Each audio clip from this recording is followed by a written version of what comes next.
resonador, o sea, el cuarto de resonancia magnética está forrado por un material que se llama el cobre, con láminas de cobre.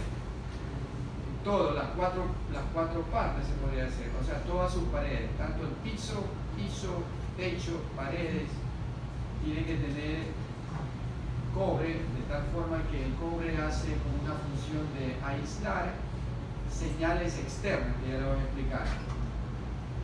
Dale. Entonces, ¿qué debemos tener para formar una imagen por resonancia magnética? ¿Qué se necesita? Un imán con un campo magnético muy fuerte.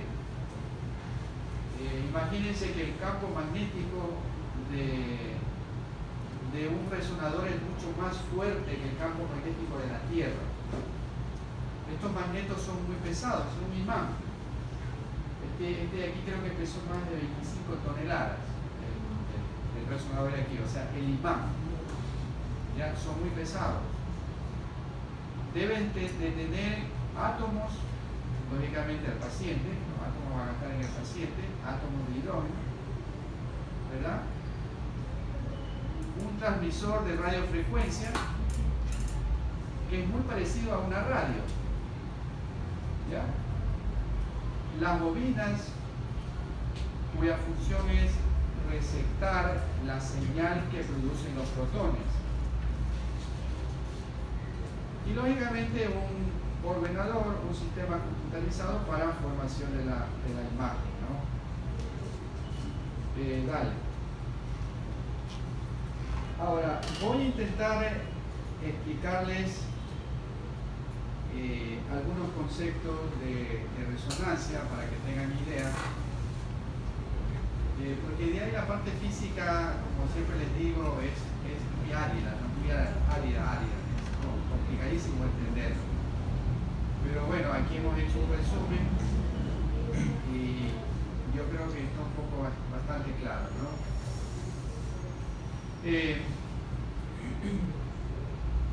Ya comentamos que lo que usamos en el paciente para formar una imagen de resonancia magnética son los protones, o sea, los átomos de hidrógeno, y los átomos de hidrógeno tienen un protón y tienen un electrón en su núcleo, ¿cierto?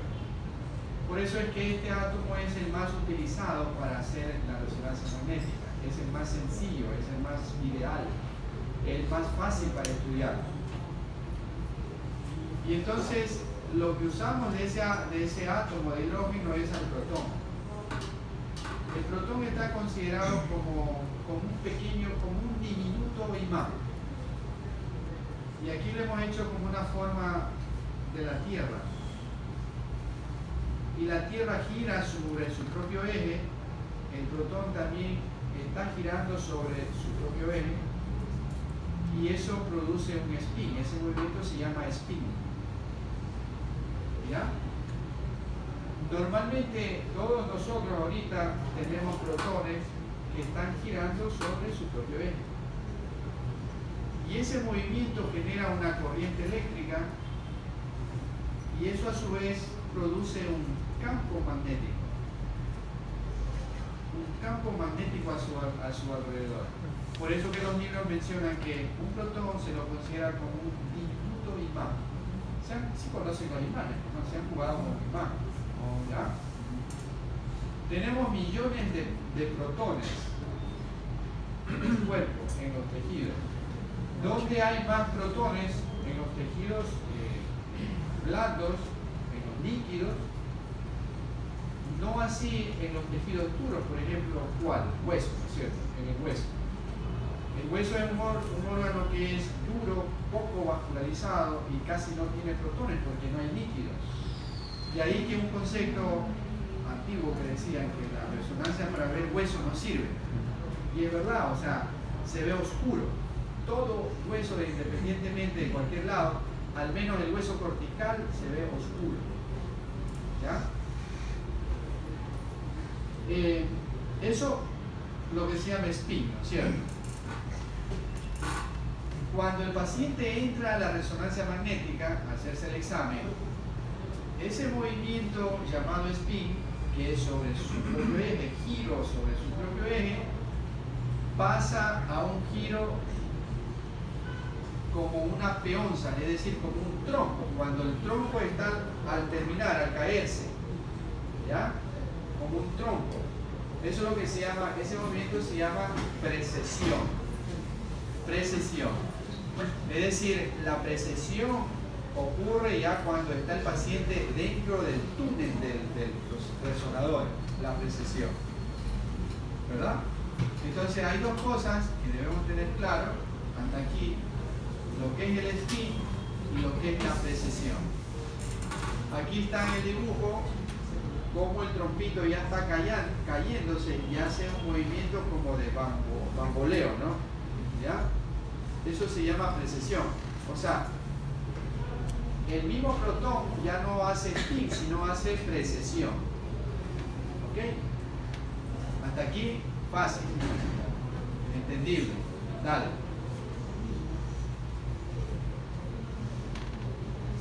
Bueno, aquí nos hacemos una pregunta. ¿Por qué razón utilizamos a los átomos de hidrógeno? ¿Por qué no podemos utilizar otros átomos? La respuesta es sencilla, ¿no?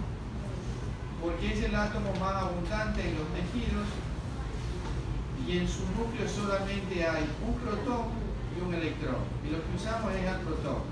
Este resulta ideal para el estudio de la resonancia magnética. Por esta razón utilizamos los átomos de hidrógeno. Dale. Ya.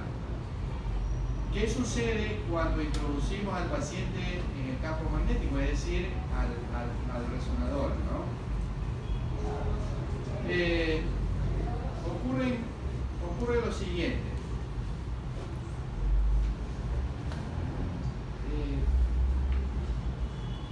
Dale, sigue, vamos a sentarnos y regresamos. Ahí queda. A ver. Esto sería los protones en nosotros, cuando el paciente está ambulando, caminando. Esos protones están orientados en forma desordenada, pero haciendo un spin, ¿verdad? Mira que tienen una dirección casi transversal, esta un poco oblicua, vertical, oblicua, ¿no? Cuando el paciente entró al campo magnético, al resonador, estos protones se alinean. Acuérdense que el magneto es como imán, ¿cierto? Cuando tú juegas con un imán, lo pones algo metálico y le pones al lado un imán, ¿qué pasa? Los clavitos se alinean, ¿no es cierto? Se alinean unos en sentido proximal y otros a veces se repelan, ¿ya? Entonces lo mismo ocurre acá. Acuérdense, como les comenté, los protones simulan pequeños imanes. Entonces, cuando entra el campo magnético, estos protones se alinean en dos sentidos, ¿no? En forma paralela y en forma antiparalela, ¿verdad? Uno orientado hacia el norte y otro orientado hacia el sur, si quieren. Siempre hay un predominio de los protones que están orientados hacia el norte, es decir, en forma paralela.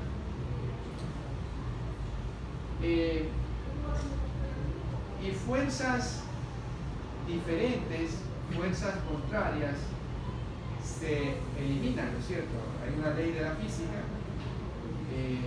Se eliminan fuerzas y se crea aquí un protón grande, podríamos decir, ¿no? Representado aquí como un vector. Como un vector. Esta flecha en amarilla correspondería aquí a un solo protón grande, si quieren. Se eliminaron protones y se creó un vector, una magnetización grande llamada magnetización longitudinal, que está en el mismo sentido o en la misma dirección al campo magnético, es decir, al imán, ¿verdad?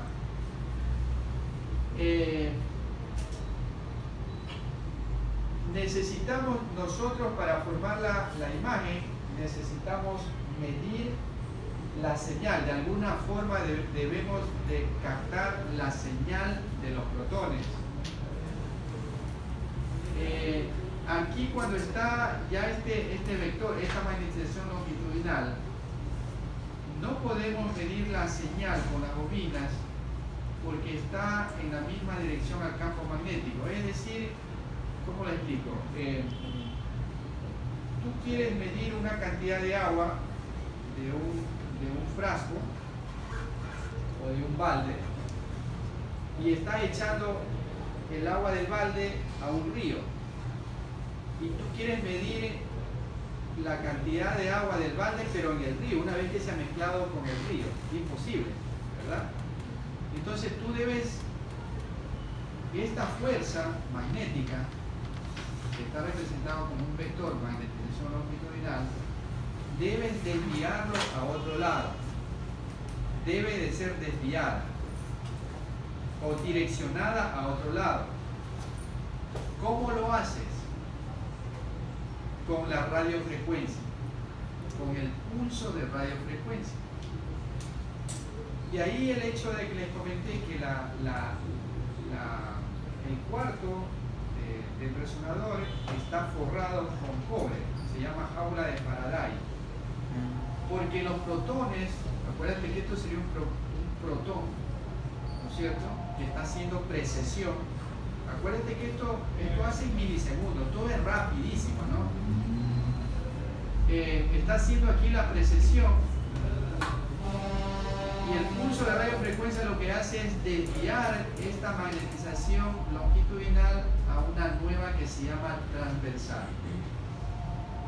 Es decir, disminuye la magnetización longitudinal y se forma una magnetización transversal. Cuando está prendido, activado el pulso de radiofrecuencia.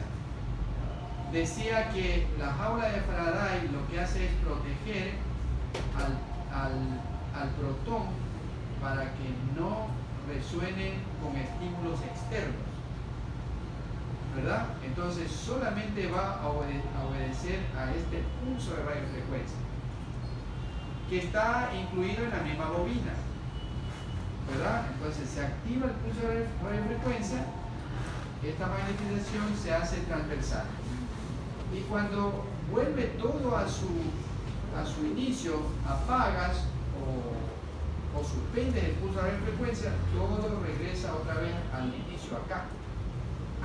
Y es en ese momento cuando se disminuye la magnetización transversal, se produce una relajación de los protones. ¿Ya? Y al producirse una relajación de los protones, resuena. Y esa señal es lo que capta la bobina. Por eso se llama resonancia, ¿no? Resonancia. Y esto se hace, bueno, en milésimas de segundo y constantemente, ¿no? Constantemente. Ese es el sistema más o menos, cómo funciona la resonancia magnética y cómo se produce la señal para la obtención de las imágenes. Aquí no es a base, no es radiación, no es sonido, es magnetismo. Aprovechando justamente los pequeños imanes que tenemos todo el mundo. ¿Ya? Dale para atrás que había. Bueno, cuando se introduce un cuerpo en un campo magnético, este se magnetiza temporalmente, es decir, que sus núcleos de hidrógeno se alinean con el campo magnético y precesan alrededor del mismo, creando un vector magnético. Ya, eso está lo que hemos explicado, ¿no? Sigan. Ya. ¿Qué hace el pulso de radiofrecuencia? También ya lo mencionamos, ¿no es cierto? El objetivo es voltear la magnetización longitudinal hasta el plano transverso y así crear una nueva magnetización transversal. Dale. ¿Para qué? ¿Con qué fin hacemos eso? Para esto, ¿no? Es lo que puede en la relajación de los protones, insisto, es cuando se apagó el pulso de radiofrecuencia, la magnetización longitudinal disminuye también llamada relajación de los protones. Es lo que puede leer el equipo, o dicho de otra palabra, la precesión de la magnetización transversal induce señales, y eso es captado por las bobinas, ¿verdad? Es un juego, ¿no? Disminuye la magnetización longitudinal cuando se apaga el pulso de radiofrecuencia y otra vez crece la magnetización transversal. Activa el pulso de radiofrecuencia y otra vez disminuye esta y aumenta acá. Cuando esta disminuye se produce relajación de los protones, resonancia, resuenan los protones, ¿no? Dale.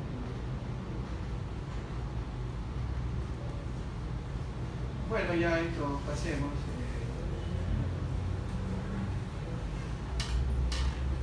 El tiempo de relajación, o sea, la relajación longitudinal se llama también T1 y la transversal se llama T2. Dale.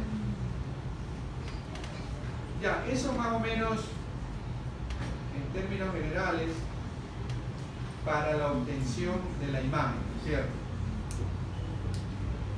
Ya saben que el protón del átomo de hidrógeno es el que utilizamos, que tiene dos movimientos, ¿no? Spin fuera del campo magnético y precesión dentro del campo magnético.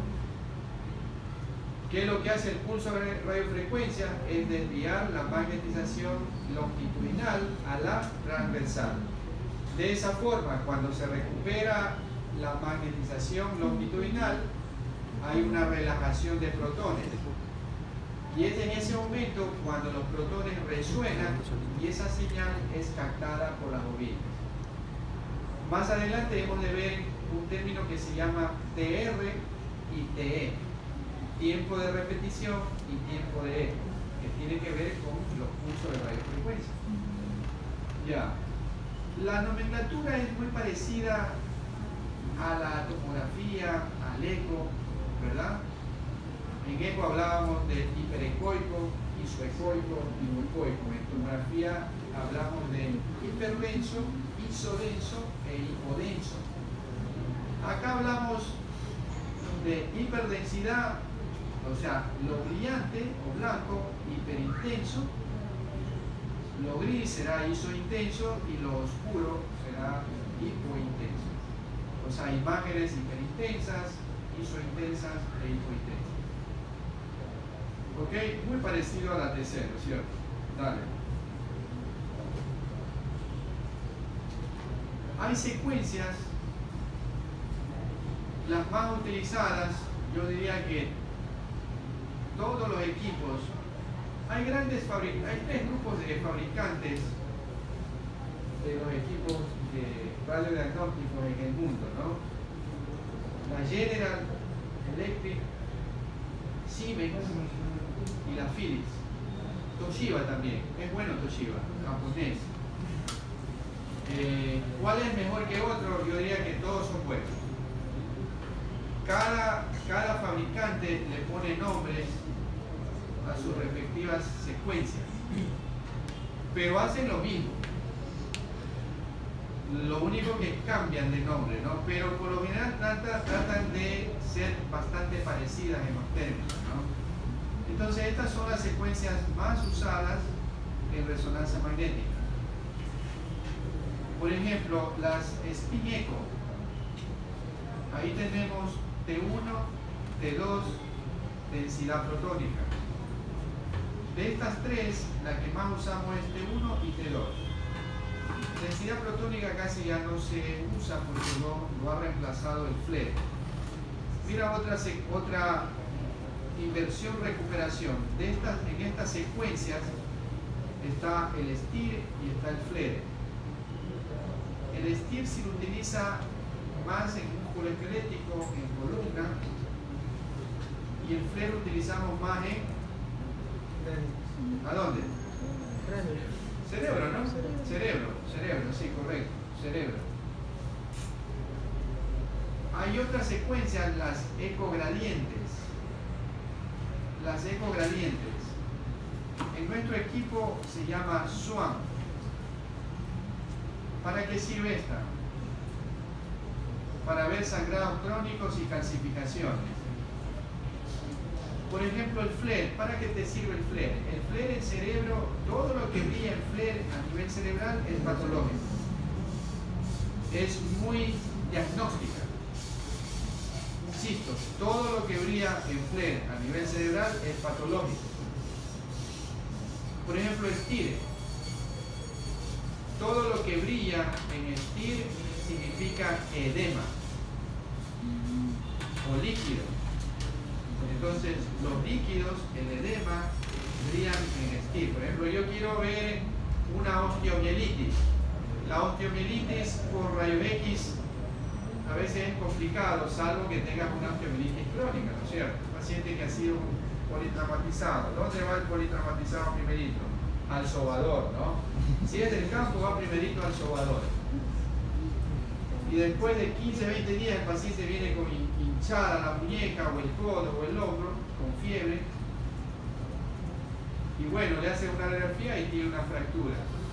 Pero no hay mayor datos de osteomielitis. Entonces, ¿qué le pides? Una resonancia magnética. ¿Y cuál es la secuencia más importante para ver edema óseo? Porque lo que buscas en ese hueso es edema óseo. Si hay edema óseo, hay osteomielitis. Entonces le tiran una STIR, una secuencia STIR. Entonces aquí a los chicos ya saben, ¿no? Cuando buscamos osteomielitis, yo pido, hacen T1, T2, pero yo focalizo mi mirada a las secuencias de STIR, buscando edema óseo. ¿Ya? Ecogradiente, hay otras secuencias como son la difusión ADC. ¿Para qué pedimos difusión o hacemos difusión ADC? Esta es muy diagnóstica para enfermedad cerebrovascular isquémica, es decir, para los infartos cerebrales. La difusión hace diagnóstica a los 15-20 minutos de iniciado el cuadro clínico del paciente. O sea, casi inmediatamente. Probablemente la T1, la T2, el FLAIR es normal, pero la difusión te va a hacer el diagnóstico si ese paciente tiene un infarto. Es muy sensible para los infartos cerebrales. Se ve como una imagen hiperintensa, blanca. Y siempre cuando se hace difusión, este es el complemento de la difusión, podríamos decir, el ADC. Entonces la máquina hace, en 20 segundos hace esta secuencia rapidita. Difusión ADC. Los infartos hiperagudos vemos blancos en difusión y oscuros en ADC. Cuando es un infarto hiperagudo, agudo. Cuando es crónico es lo contrario. Tú ves oscuro en difusión y blanco en ADC. Pero esta la buscamos, hacemos el cerebro a propósito buscando focos isquémicos, ¿no? Infartos cerebrales, la difusión. Hay otra que me olvidé poner aquí que es la perfusión, ¿no? Perfusión no se hace mucho porque implica un gasto adicional al paciente. Hay que usar obligadamente el medio de contraste y demora un poco más tiempo la perfusión, pero también se hace, ¿no? Nuestro equipo hace perfusión. Tiene que ver con eso se mapea en colores, tiene que ver con para ver cómo está la vascularización, ¿no? De ese territorio. Si está disminuido, está ausente, y por ahí hay un término que se llama la penumbra. La penumbra, lean, ¿no? ¿Qué es la penumbra en el infarto cerebral? La penumbra. Ya, hay otra, la angioresonancia, si quieren lo ponemos como secuencia, angioresonancia. ¿Para qué sirve la angioresonancia? ¿Para qué piden una angioresonancia? ¿Ah? Encontrar placas. Valora vasos, claro, placas, sí, aneurismas. valora vaso arterial. Ojo, se hace angioresonancia fase arterial y también puede hacer angioresonancia fase venosa. Por supuesto, por ejemplo, cuando sospechan una trombosis de los senos longitudinales, pides una angioresonancia en fase venosa. ¿Ya? Sí, lógicamente sí se hace. ¿Se utiliza un medio de contraste? No. no se usa químico contraste, solamente aprovechamos el flujo sanguíneo, ¿ya? La velocidad del flujo sanguíneo. Ok, entonces ahí tenemos las secuencias más utilizadas en resonancia magnética, tanto en cráneo como en otros tejidos, ¿no? Ahora, el T1 es una secuencia muy anatómica que es poco diagnóstica. La mayoría de las patologías no la vemos en T1, ¿verdad? El T2 sí se puede ver. En T2 todos los líquidos son blancos y la mayoría de las lesiones cerebrales producen un edema cerebral alrededor y por lo tanto el edema se comporta como líquidos. Hola. Alumno. Pasa por acá, no van a dañar por acá. De paciente. Pásense acá, ¿ven? Ya pueden sentarse, no queda más que en el piso. Ya perdieron su banquito. Ya en la próxima, como vamos a repartirnos jueves y viernes, todos estarán.